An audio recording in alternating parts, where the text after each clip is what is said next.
मित्रों नमः संस्कृताय, मैं अरुण पांडे आप सबका हार्दिक स्वागत करता हूं। मित्रों, इससे पहले हमने कुछ अलंकारों का अध्ययन किया है। उसी अलंकारों के अध्ययन के क्रम में हम आज एक नया अलंकार लेके आए हैं जिसको कहते हैं विभावना अलंकार।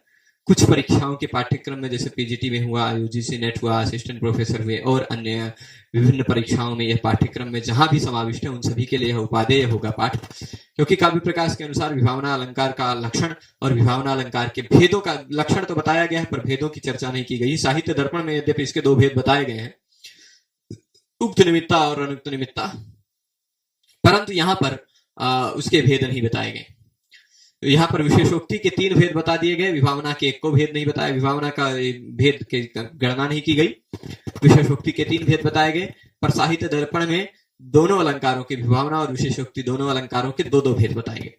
यानी 4-4 उदाहरण आपको दोनों जो ग्रंथों में देखना पड़ेगा। हम अभी साहित्य काव्य प्रकाश के अनुसार देख रहे हैं। काव्य प्रकाश में विभावना अलंकार बहुत गजब अलंकार है, आपको मजा आएगा। तो इस विभावना अलंकार के लक्षण को देखते हैं। लक्षण क्या है? क्रियाया प्रतिषेधेपि फल व्यक्तिर विभावना। क्या होता है? क्रियाया प्रतिषेधेपि फल व्यक्ति विभावना। विभावना कहां पर होती है? जहां पर क्रिया यानी हेतुभूत क्रिया, मम्मट ने व्याख्या में क्या लिखा? हेतु रूप क्रिया, है ना। हेतु रूप क्रिया का प्रतिषेध होने पर भी, क्रियाया प्रतिषेधेपि, हेतु रूप जो क्रिया है उस क्रिया का प्रतिषेध होने पर भी फल व्यक्ति, फल प्रकट हो जाना। आपको बता दें 2 अलंकार होते हैं, कार्य और कारण मूलक। कार्य और कारण मूलक 2 अलंकार हैं, विभावना और विशेषोक्ति। इन दोनों में आपको बता दें कारण और कार्य, कारण है और कार्य है। जब कारण होता है तो उससे कार्य उत्पन्न होता है, जैसे मिट्टी है तो उससे घड़ा उत्पन्न होता है ना। धागे हैं तो उससे कपड़ा बनता है तंतुओं से। वैसे ही ये तो दार्शनिक बात हुई, पर साहित्य में भी कुछ कारण कह दिया जाए, काव्य में, श्लोक में किसी बात का कारण कह दिया जाए और उस कारण के होने पर इन दोनों में से कोई एक हो और कोई एक ना हो तो ये अलंकार होता है। विभावना और विशेषोक्ति तब होते हैं। अब आप बताइए, क्रियाया प्रतिषेधेपि, कारण का निषेध हो गया है पर कार्य यानी फल साफ साफ पता चल जा रहा है। कारण ना हो, कारण के बिना ही फल हो जाए, कारण के बिना ही क्रिया यानी हेतु रूप क्रिया जो है उसका निषेध हो और फिर भी फल की व्यक्ति हो जाए, फल प्रकट हो जाए, वहां पर विभावना अलंकार होता है। ठीक है। कारण ना हो, कार्य हो तो विभावना। और आपको बता दें बहुत सारे, आपको ये बता दें बहुत सारे कारण, ठीक है। अगला अलंकार जब हम पढ़ेंगे वो उसमें ये है, बहुत सारे कारण हो पर कार्य ना हो पाए तो विशेषोक्ति। ठीक है। बहुत सारे, ऐसे बता देता हूं, यहां पर ऐसे, यहां पर ऐसे, ये वाला अलंकार हो जाएगा कारण ना होने पर कार्य का हो जाना, ये हो जाएगी विभावना। ठीक है, ऐसा आप कह सकते हैं। और कारण बहुत सारे रहें फिर भी कार्य ना हो पाए, ये हो जाएगी विशेषोक्ति। ठीक है। अभी विशेषोक्ति हम अगले वीडियो में पढ़ेंगे, इसमें केवल विभावना पढ़ेंगे और इसके उदाहरण को बताएंगे। तो ये है विभावना और विशेषोक्ति में अंतर। आप समझ पा रहे होंगे कि क्रियाया प्रतिषेधेपि, क्रिया यानी हेतुभूत कारण जो है उसका प्रतिषेध है यानी निषेध है, कारण का निषेध है, कारण नहीं है, फिर भी फल व्यक्ति ही यानी फल को प्रकट हो जाना अगर कहीं दिखाया जा रहा हो, कार्य हो जाना कहीं दिखाया जा रहा हो तो वहां पर यह विभावना अलंकार होता है। ठीक है। अब जैसे आपने देखा होगा बहुत सारे जगहों पर हमारे काव्यों में, मैं एक जब कभी भी विभावना अलंकार पढ़ाता हूं तो एक फिल्मी गाना सुनाता हूं आप सबको। एक आपने सुना ही होगा शायद, ना कजरे की धार, ना मोतियों के हार, ना कोई किया श्रृंगार, फिर भी हाँ कितनी सुंदर हो। तो ये आप समझ लीजिए, ना कजरे की धार इत्यादि जो गाना है उसमें सुंदरता के बहुत सारे कारण बताए गए, है ना। बहुत सारे कारणों का निषेध किया गया कि सुंदर हो, तुम कितनी सुंदर हो ऐसा कह रहे हैं, वो सुंदर हो यानी कार्य दिखाई पड़ रहा है, सुंदरता का रूपी कार्य दिखाई पड़ रहा है। परंतु आपको बता दें कजरे की धार रूपी क्रिया का निषेध है, मोतियों की हार रूपी क्रिया यानी कारण का निषेध है, और कोई श्रृंगार जो श्रृंगार करके सुंदर लगते हैं ना तो श्रृंगार का भी निषेध है। बहुत सारे कारणों का निषेध होने के बाद भी कार्य प्रकट हो जाए, क्रिया या प्रतिषेधेपि, हेतु रूप जो कारण है उसके प्रतिषेध होने पे भी कार्य का व्यक्त हो जाना वो विभावना अलंकार होता है। यहाँ पर आपको एक नौटंकीबाज नायिका के उदाहरण दिखाया जा रहा है। मतलब जो वह नायिका है, वो नायिका कैसा आचरण कर रही है उसके बारे में दिखा रहे हैं एग्जाम्पल में। मैंने जो उदाहरण दे दिया उससे समझ गए होंगे आपको, इसलिए वह उदाहरण दिया गया, सरल उदाहरण, उससे आप इस अलंकार को समझ गए होंगे। फिर भी यहाँ ये जो उदाहरण दिया उसको समझा देते हैं, बहुत छोटा सा वीडियो होने वाला है। इस अलंकार को पढ़ लेंगे हम छोटे से एक ही एग्जाम्पल में, क्योंकि एक ही प्रकार बताया, एक ही एग्जाम्पल दिया। साहित्य दर्पण में यद्यपि इसके दो भेद बताए गए हैं, उक्त निमित्ता विभावना और अनुक्त निमित्ता, परंतु यहाँ काव्य प्रकाश में कोई भेद नहीं है, केवल एक लक्षण दिया गया। लक्षण क्रियाया प्रतिषेधेपि फल व्यक्ति विभावना अथवा विभावना बिना हेतु कार्योत्पत्ति यदुच्यते, वो साहित्य दर्पण में है। तो यहाँ क्या है, क्रिया का प्रतिषेध होने के बाद भी, हेतु का प्रतिषेध होने के बाद भी, कारण का निषेध होने के बाद भी फल व्यक्ति यानी कार्य की व्यक्ति यानी जो सिद्ध होना, वो सिद्ध हो जाए, ये होता है विभावना। सुंदरता सिद्ध हो गई विभिन्न हेतुओं के बिना भी, है ना, वो विभावना है। तो विशिष्टा भावना, विशिष्ट भावना हो जाती है। अब देखिएगा, कुसुमित लता भिरहता कथत रुजमलि कुलैरदष्टापि परिवर्तते स्म नलिनी लहरी भीरलोलिताप्यघूरणत सा। सा मतलब का, कोई एक युवती है, कोई एक सुंदरी है, हो सकता है विरहिणी हो सकता है वो विरहिणी हो। अब कोई प्रिय प्रेयसी दोनों एक दूसरे से मिलते हैं तो हो सकता है कि फूल की लताओं से एक दूसरे को मारा जाता हो, है ना। फूल की लताएं ले लेंगे, एक दूसरे को मारेंगे, एक दूसरे के ऊपर प्रहार करेंगे, कभी कभी अन्य अन्य उपकरणों से युद्ध करते रहते हैं, उन सबका प्रेम युद्ध चलता है ऐसा।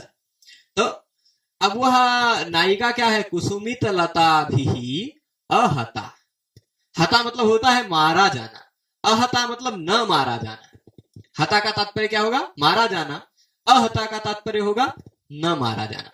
तो कथम अहता, कुसुमित लता भी, कुसुमित यानी फूलों से युक्त लताओं के द्वारा, फूलों से युक्त लताओं के द्वारा जो अहता है, मारी नहीं गई है, फिर भी फूलों से युक्त लताओं की से चोट नहीं दिया गया है उसको, फिर भी अधत्त वो पीड़ित हो रही है। आप सोच लीजिए, कारण नहीं है फिर भी कार्य हो रहा है, उसका पीड़ित होना कार्य है, जो कि पीड़ित होने कार्य का कारण हो सकता था फूलों की लताओं से मारा जाना, पर फूलों की लताओं से मारा जाना रूपी जो कारण है, उस कारण का प्रतिषेध हो गया है। फूलों की लताओं से नहीं मारी जा रही है, फिर भी अधत्त, अधत्त मतलब वह पीड़ित हो रही है। ठीक है, अब हो सकता है उसको भंवरे काट ले, या आजकल के एडवांस वाले भंवरे, जो मुंह सुझा देने वाले भंवरे काट ले, मतलब जो बर्रे कहते हैं या मधुमक्खी हो, वो काट ले तो सूझ जाता है ना मुंह, वैसे वाले भंवरे अगर काट ले तो हो जाता है कुछ। पर वह अली कुलई ही अदष्टापि, अली मतलब होता है भंवरा, भंवरों के कुल यानी भंवरों के समूह से, अदष्टापि भंवरों के समूह ने उसका दंशन नहीं किया, उस पर काटा नहीं, परंतु दंश नहीं दिया, फिर भी वह रुज का अनुभव कर रही है, मतलब रोग का अनुभव कर रही है, पीड़ा एक प्रकार का लोटपोट जा रही है। ढेर सारे भंवरे घेर के आक्रमण कर दें तो हो सकता है लोटपोट जाना संभव है, परंतु भंवरों के कुल, भंवरों के समूहों ने उस पर आक्रमण नहीं किया, फिर भी वो लोटपोट जा रही है ना। यानी कारण का प्रतिषेध है, लोटपोट जाने का कारण हो सकता है भंवरों के समूहों का आक्रमण, वो नहीं है। ठीक है, फिर भी कारण नहीं होने पर भी कार्य की व्यक्ति हो जा रही है, इसलिए विभावना है। ठीक है, आगे क्या कहेंगे, परिवर्तते स्म, परिवर्तते स्म, ये हेतु फल व्यक्ति कह रहे हैं, पर कैसे, नलिनी लहरी भीरलोलितापि अघूर्णतसा। नलिनी मतलब होता है कमलिनी, ठीक, कमलिनी के पत्तों से टकराकर आती है जो वायु, या कमलिनी से टकराकर आती है जो वायु, वह वायु हमें थोड़ा, उस वायु में थोड़ी सी सुगंध में मादकता होती है, उस वायु से थोड़ा ऐसा सुगंध आता है कि हल्की फुल्की दिमाग चकरा जाता है या चक्कर सा आने लगता है। वैसा खतरनाक चक्कर नहीं, मतलब नींद वाला चक्कर आने लगता है, बहुत गजब की उसकी सुगंध होती है ना। तो नलिनी यानी कमलिनी की लहरियों के द्वारा, कमलिनी की मंद लहरियों, कमलियों की मंद पवनों के द्वारा वह अलोलिता भी, लोलिता नहीं, कमलिनी की मंद मंद हवाएं आई तो हो सकता है उसको नींद के मारे या अन्य किसी कारण बस चकरा जाना संभव है, परंतु कमलिनी की लहरियों से अलोलितापि, अघूर्णत सा मतलब घूम गई, चक्कर खा गई, और परिवर्तते स्म, चक्कर खा गई और चकरा जा रही थी। ठीक है, तो अब आप समझ पा रहे होंगे कि यहां पर इस उदाहरण में 3 बातें बताई गई, 3 क्रियाओं का प्रतिषेध किया गया और 3 फल व्यक्त किया गया। एक क्रिया का प्रतिषेध कि वो कुसुमित लताओं से पीड़ित नहीं की गई, क्रिया है, हेतु है, उसका प्रतिषेध किया गया, फिर भी वह पीड़ित हो रही थी। दूसरी क्रिया क्या, नौटंकी कर रही है, नाटक कर रही है। दुरुजमलिकुलय रदष्टापि, अलिकुलही भंवरों के समूहों के द्वारा दंशन होता तो हो सकता है रुज का अनुभव करती, पर उसके बिना ही रुज का अनुभव कर रही है। और नलिनी लहरी भी अलोलितापि, नलिनी लहरी भी लोलितापि होता, नलिनी लहरियों के द्वारा वह यदि लोलित की जाती तो हो सकता था उसको चकरा आ जाना हो जा संभव था, परंतु उससे अलोलितापि अघूरण था, उससे मतलब उसके पवन के स्पर्श के बिना ही चकरा जा रही थी।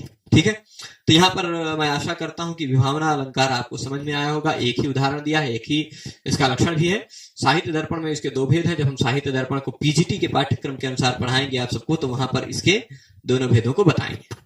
तो आज के इस पाठ में इतना ही रखते हैं। आप सभी लोग इस पाठ में पूरे जुड़े रहे, उसके लिए आप सबको बहुत बहुत धन्यवाद। हम आप सबसे फिर मिलेंगे अग्रिम पाठ में। इसके बाद के पाठ में हम विशेषोक्ति अलंकार को पढ़ेंगे। तो जैसा कि आप सब जानते हैं कि हमने बताया था कि विभावना और विशेषोक्ति दोनों एक दूसरे के विपरीत अलंकार हैं, तो उसमें से विभावना अलंकार को हमने इस पाठ में देखा। अग्रिम पाठ में हम विशेषोक्ति अलंकार को देखेंगे। यहाँ पर क्या था, यहाँ पर कारण का निषेध होने के बाद भी फल व्यक्त हो जाता था, वहां कारण बहुत सारे रहेंगे फिर भी फल व्यक्त नहीं होगा। ठीक है, तो इस पाठ में इतना ही। आप सभी लोग जुड़े रहे, उसके लिए सभी को बहुत बहुत धन्यवाद। नमः संस्कृताय।